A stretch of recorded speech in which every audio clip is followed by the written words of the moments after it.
Madame, Monsieur, bonsoir et bienvenue dans cette nouvelle édition d'Information Place au titre. Le président de la République affirme à Sharm el-Cheikh la nécessité de renforcer l'action commune conformément aux aspirations des peuples arabes en matière de développement et de sécurité.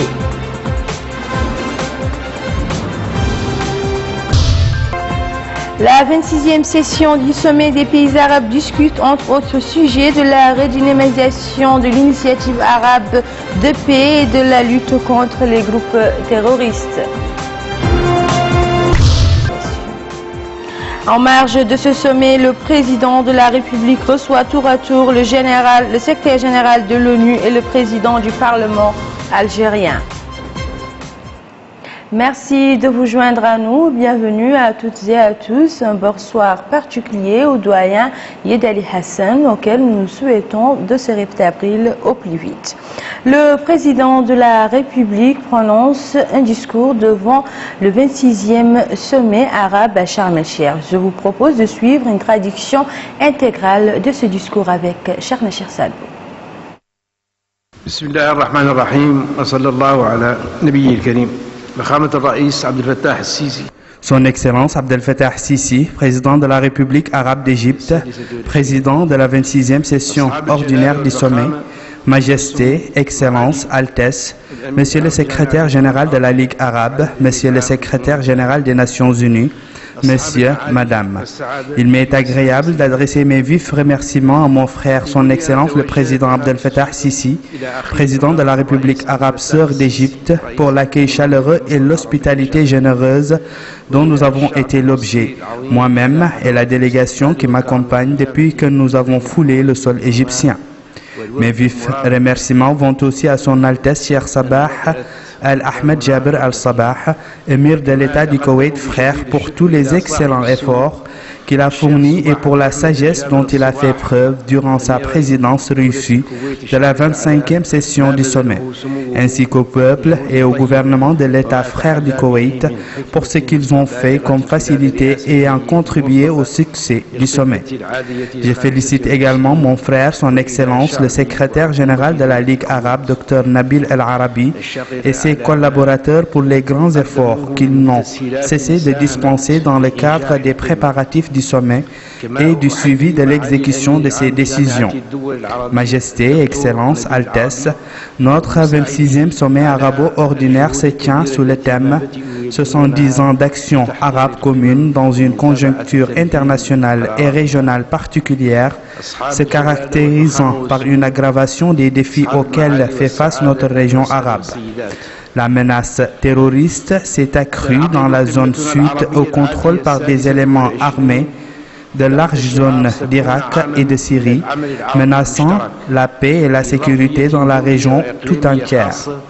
Les foyers de tension en Libye, en Syrie, en Irak, au Yémen et en Somalie et la situation conflictuelle dans tous ces pays arabes sont utilisés par les groupes extrémistes pour renforcer leur présence et accroître leurs activités destructrices.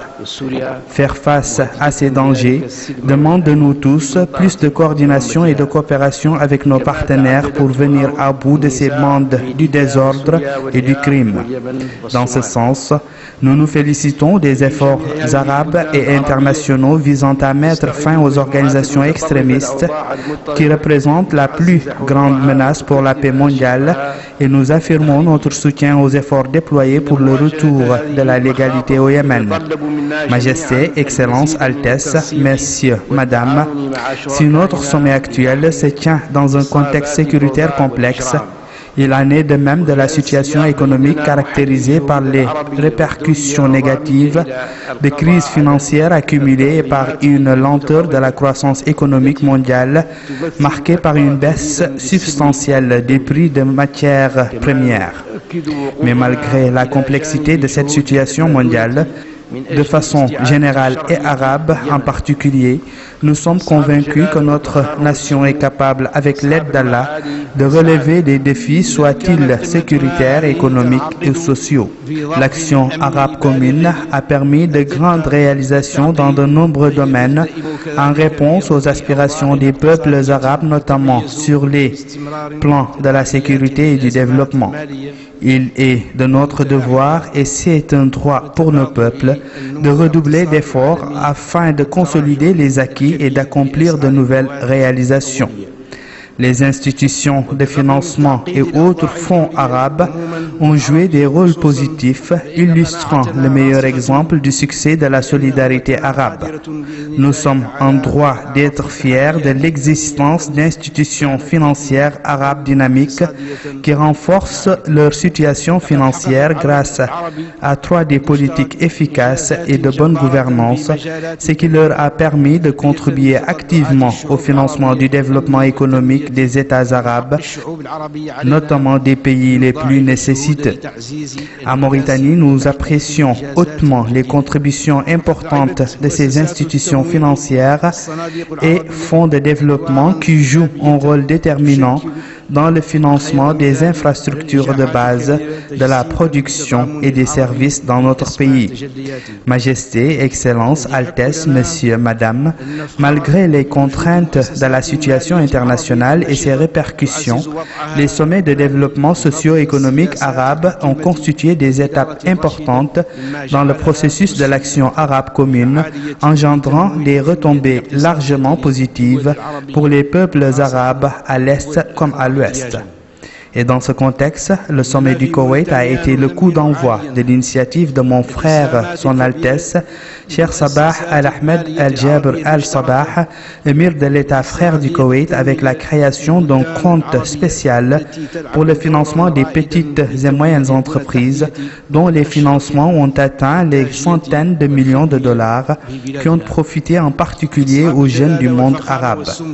Le sommet de Riyad a connu lui aussi l'initiative de mon frère Feu Sa Majesté le roi Abdallah ibn Abdelaziz, qu'Allah accueille son âme en son saint paradis, qui a permis l'augmentation des capitaux des institutions financières arabes communes, ce qui a consolidé leur position financière et renforcé leur capacité de participation au financement des programmes et projets de développement dans les pays arabes.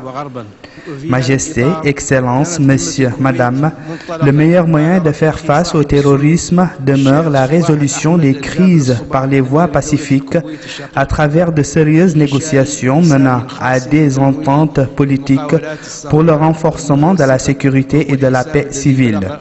Dans ce cadre, nous saluons les efforts des Nations Unies en Libye, ainsi que l'ensemble des initiatives visant la réussite du dialogue entre les fractions libyennes pour aboutir à l'instauration d'un régime démocratique auquel participent les différentes composantes sociales et politiques du peuple libyen.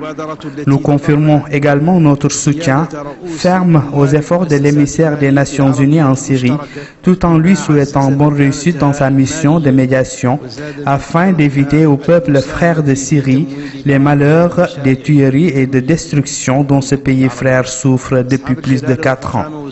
La crise syrienne a constitué une menace réelle pour la sécurité au Moyen-Orient, car elle a tout basculé vers la violence, empêchant ainsi les différentes initiatives arabes et internationales de paix d'aboutir à une solution pacifique qui éviterait à la Syrie de combler dans la destruction.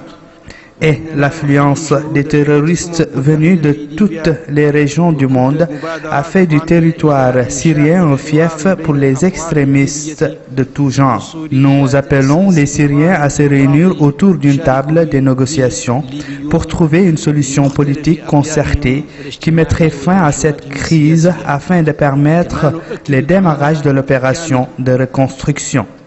Majesté, Excellence, Altesse, Messieurs, Mesdames, La réalisation de la sécurité et de la paix dans le Moyen-Orient est conditionnée par le règlement équitable du conflit arabo-israélien basé sur les résolutions en la matière du Conseil de sécurité, garantissant les droits du peuple palestinien à fonder son État indépendant et souverain avec comme capitale El-Quds. La récupération par la Syrie du Golan occupé et le retrait d'Israël des plantations libanaises de Qaba. Et si la communauté internationale ne parvient pas à imposer la paix globale et équitable au Moyen-Orient, cette région demeurera exposée aux dangers de la violence et du terrorisme qui menacent la paix à travers le monde.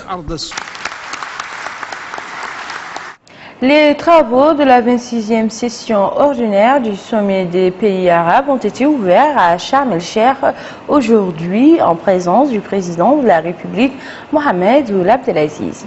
Les chefs d'État arabes discutent au cours de cette 26e session, entre autres, de la question palestinienne, de la redynamisation de l'initiative arabe de paix, de la réforme de l'organisation de la Ligue arabe, particulièrement de la révision de sa charte et de ses statuts modifiant le Conseil de paix arabe, ainsi que la lutte contre les groupes terroristes.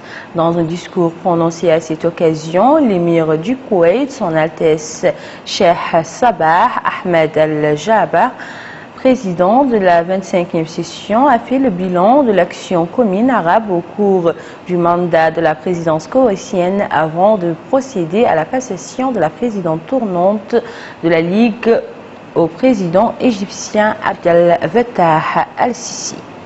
En marge de ce sommet, le président de la République, Mohamed Ould Abdelaziz, a reçu cet après-midi dans sa résidence à Sharm el-Cheikh le secrétaire général des Nations Unies, Ban Ki-moon.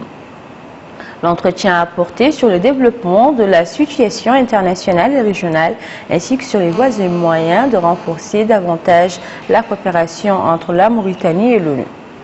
La rencontre s'est déroulée en présence de la ministre des Affaires étrangères et de la coopération, Mme Fatma Mint Souena, et des membres de la délégation qui l'accompagne, le secrétaire général des Nations Unies.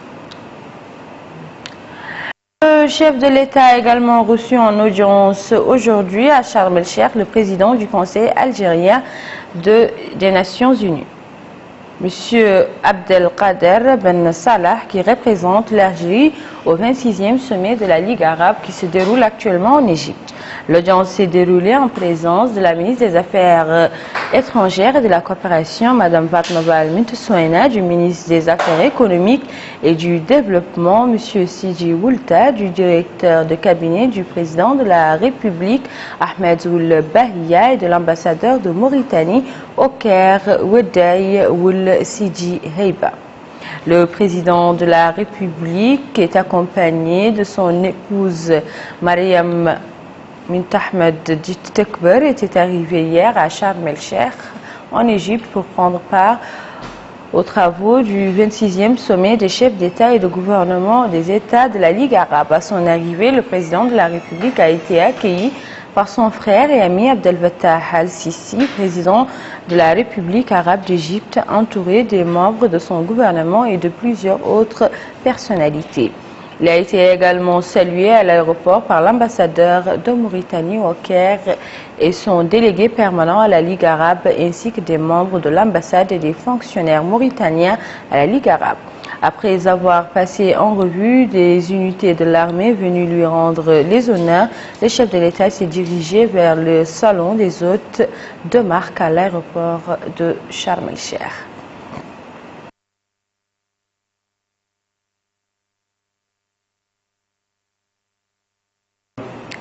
Vous vous rappelez sans doute de la tournée effectuée dernièrement par le chef de l'État dans les deux hôtes sur place.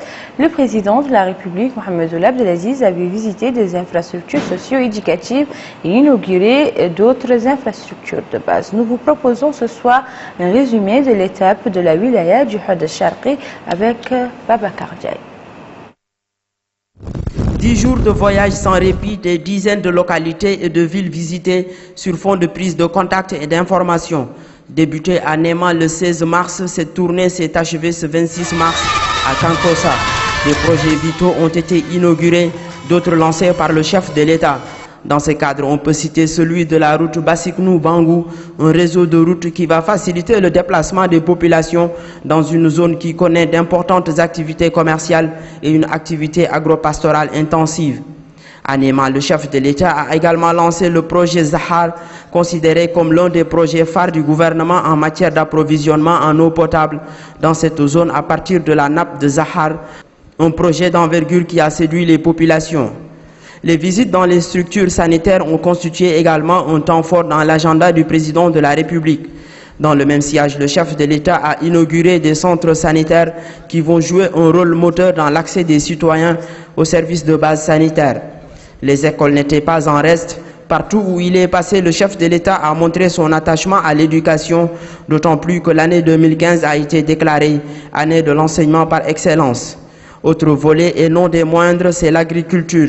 Sur ce point, le chef de l'État a constaté les efforts entrepris pour permettre à la Mauritanie d'atteindre son autosuffisance alimentaire et de limiter les importations.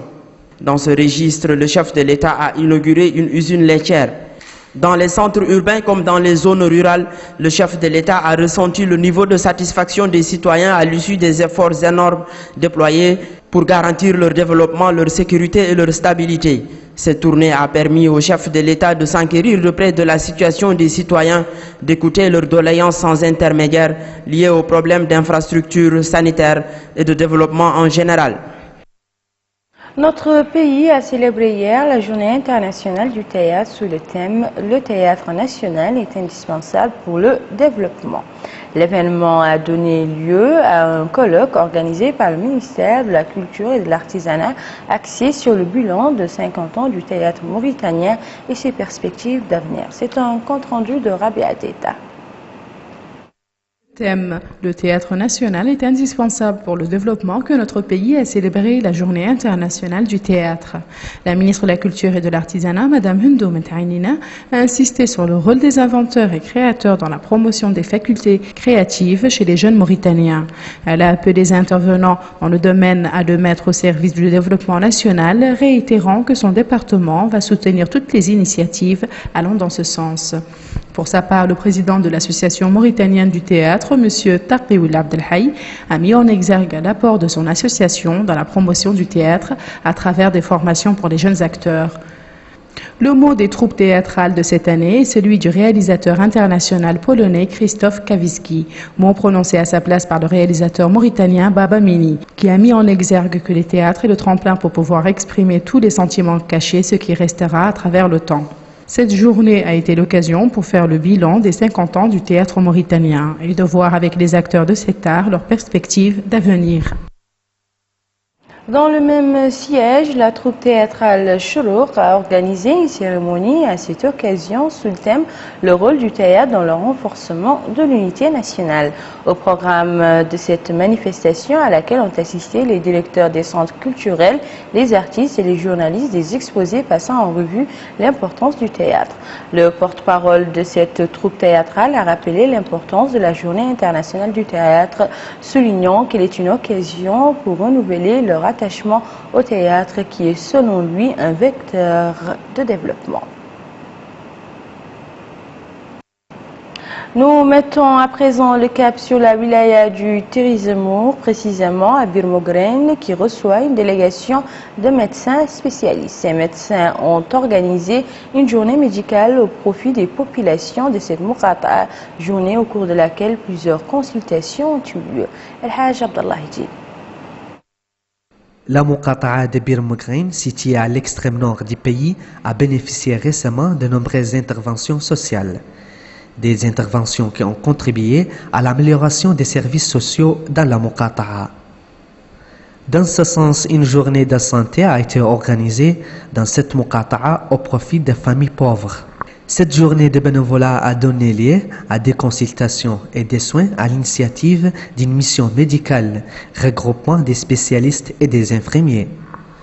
Le député de la Muqata'a, M. Mohamed Salim Oulinouigal, a remercié les initiateurs pour cette journée de santé qui a permis à la population défavorisée de cette Muqata'a lointaine de profiter à des soins et des consultations gratuites.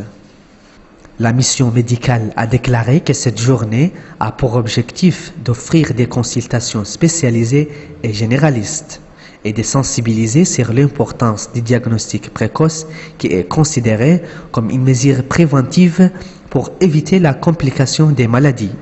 Enfin, les intervenants ont apprécié cette action caritative en appelant les populations de la Muqata'a d'affluer massivement vers le centre de santé afin de bénéficier des soins gratuits offerts par cette équipe médicale dans le cadre de ces interventions au niveau de la wilaya d'Itirzamour. ALEG, la société mauritanienne de fabrication des poteaux électriques en béton armé, joue un rôle important dans la disponibilisation de ces poteaux à travers une usine de fabrication. Rabia Deida y était pour nous et voici son reportage. Mauritanienne de fabrication de poteaux électriques en béton armé de la ville d'ALEG a une capacité de production de 12 000 poteaux par an. Les employés de la société commencent par mettre en place le fer qui constituera le squelette du poteau électrique. Par la suite, le béton est coulé sur le squelette et façonné à la main par les employés qui enlèvent l'excès de béton. Ces poteaux électriques en béton armé seront solides et pourront faire face aux changements climatiques et aux intempéries. Les ingénieurs de la société ne laissent rien au hasard. Des machines programmables sont à la base du succès de leur société. Le béton est soumis à des contrôles réguliers afin de garantir sa qualité. Cet ingénieur nous confie que les poteaux électriques en béton armé ont une durée de vie qui varie entre 30 à 50 ans. Le béton est un isolant qui permet d'atténuer les risques d'électrocution, tâche qui autrefois était accordée aux poteaux en bois. L'objectif est de pouvoir remplacer tous les poteaux en bois par ceux en béton, ce qui garantira une plus longue durée de vie de poteaux et une plus grande sécurité face aux risques. Destination à présent la wilaya du Hod el-Qarbi où des dizaines de familles de la ville d'Ayoun ont bénéficié de poissons frais distribués par la Société nationale de distribution des poissons dans le but d'améliorer et de varier leurs habitudes culinaires. Plus de précisions avec Babacar Ndiaye. C'est un jour de distribution du poisson à Ayoun. Au total, quelques 10 tonnes de poissons seront distribuées gratuitement aux populations. La SNDP, Société nationale de distribution de poissons, accompagne les populations de la ville d'Ayoun dans l'amélioration de leurs conditions de vie. Aujourd'hui, la ville d'Ayoun s'est dotée d'une plateforme logistique pour la congélation du poisson. Louant la mise en place de cette infrastructure, cet habitant a mis en exergue l'importance de cette distribution de poissons qui profite aux populations de la ville d'Ayoun. Dans le même sillage, le maire d'Ayoun a remercié la Société nationale de distribution de poissons pour ce geste qui, dit-il, vient à point nommé. Dans la même lancée, le maire d'Ayoun a remercié les pouvoirs publics pour avoir mis en place cette plateforme pour la congélation et la vente de poissons, en vue d'approvisionner la wilaya du Hod el-Qarbi et améliorer sa sécurité alimentaire. La distribution du poisson s'inscrit dans un souci pour les pouvoirs publics de profiter aux populations de cette wilaya de ce produit. Retour à Nouakchott avec le démarrage du tournoi du maire d'Elmina hier dans le stade Omnisport de cette commune. Cette première édition a vu la participation de 16 équipes. L'organisation de cette manifestation sportive entre dans le cadre des activités de la commune visant à ressortir les talents des jeunes ainsi que la promotion du développement local. C'est un compte rendu d'El Haj Abdallah Jin. Les équipes qui participent à cette compétition ont été réparties en 8 poules. Chaque poule regroupe 4 équipes. Cette compétition sportive va durer 16 jours et elle s'inscrit dans le cadre de la stratégie adoptée par la commune d'Elmina selon le maire de la commune, afin de parrainer les différents talents des jeunes, notamment dans le domaine sportif. Le maire a ajouté que la stratégie communale vise à renforcer l'implication des jeunes dans les programmes communautaires. A signaler que cette manifestation sportive sera accompagnée des animations culturelles et artistiques sur des thèmes conséquents tels que la cohésion sociale, la lutte contre la délinquance juvénile, l'éducation des jeunes filles ainsi que la migration illégale. L'association Al-Aoun Al-Moubachir, en collaboration avec l'Institut Al-Fouqan, a organisé un concours de récitation du Saint-Coran.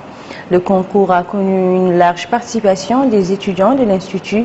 L'activité a été caractérisée également par la remise des distinctions aux étudiants les plus méritants. Le syndicat estudiantin Echoula a organisé ce matin dans les locaux de l'École nationale pour la santé publique un test de niveau pour les étudiants de l'année préparatoire de la faculté de médecine avec le soutien d'un groupe de professeurs. Cette activité vise à tester le niveau des étudiants à subir les épreuves finales, avant de subir les épreuves finales. Voilà, mesdames et messieurs, c'est tout pour l'actualité d'aujourd'hui. Le rappel des titres. Le président de la République prononce un discours lors du 26e sommet de la Ligue arabe.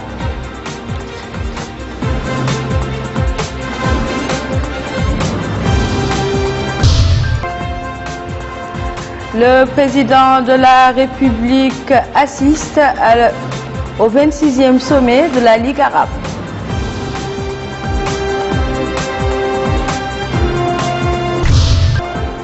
En marge du sommet, le président de la République reçoit le secrétaire général de l'ONU et le président du Parlement algérien. Où que vous soyez, merci d'avoir choisi El Mauritania pour son JTF. Le journal revient demain soir à la même heure. D'ici là, portez-vous bien.